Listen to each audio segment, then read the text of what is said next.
The sun rose reluctantly that morning, a pale anemic disk in a sky already fading to twilight. It was March, but the air held the bite of deep winter, a stillness that felt wrong, heavy. Birds, usually a chorus at daybreak, sat huddled on bare branches, silent. The world held its breath, waiting. Something was different. It wasn't just the cold or the unsettling silence, it was the light or the lack of it. The sun, normally a source of warmth and life, seemed distant, weak, as if some unseen hand was slowly dimming its light. A creeping dread settled over everything, a primal fear as old as time. The day wore on, but the sun offered no comfort. It hung low in the sky, a pale ghost of itself. Shadows stretched longer, deeper than they should at that hour. The air grew colder, the silence more profound. And then on the horizon a darkness appeared. It wasn't a cloud. Clouds had form, substance. This was different.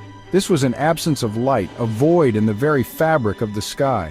It grew steadily, relentlessly, swallowing the weak sunlight, casting the world in an unnatural twilight. People stopped their daily routines, gazing upwards, fear etched on their faces. The Obscura, that's what they called it. The whispers started, spreading like wildfire, ancient prophecies, tales of the end times, resurrected and whispered from terrified lips.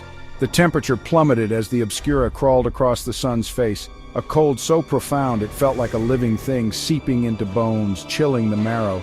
Animals more attuned to the rhythms of the earth felt it first. Dogs howled, a mournful sound that echoed the growing terror in human hearts. Birds took flight, their frantic cries lost in the growing darkness.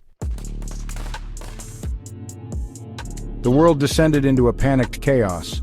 The news, whatever scraps of information they could gather, only fueled the fear. The Obscura, they reported, defied explanation. It emitted no light, reflected none. It was simply a void, a black hole in the sky, growing larger by the hour. And then the whispers began. Not about the Obscura itself, but about the things it brought with it. People started seeing things in the growing darkness, flickering shadows moving just beyond the edge of sight. Eyes, cold and malevolent, peering from the deepening gloom. The fabric of society, already strained, began to unravel. Panic turned to paranoia, then to madness. People, driven to the brink by fear, turned on each other. The streets, once bustling with life, became battlegrounds of desperation and despair. The sun, now little more than a sliver, cast the world in an eerie, blood-red light. The Obscura, a vast black sphere, dominated the sky. And from its depths the creatures emerged. They were shadows given form, nightmares pulled from the darkest recesses of the human psyche.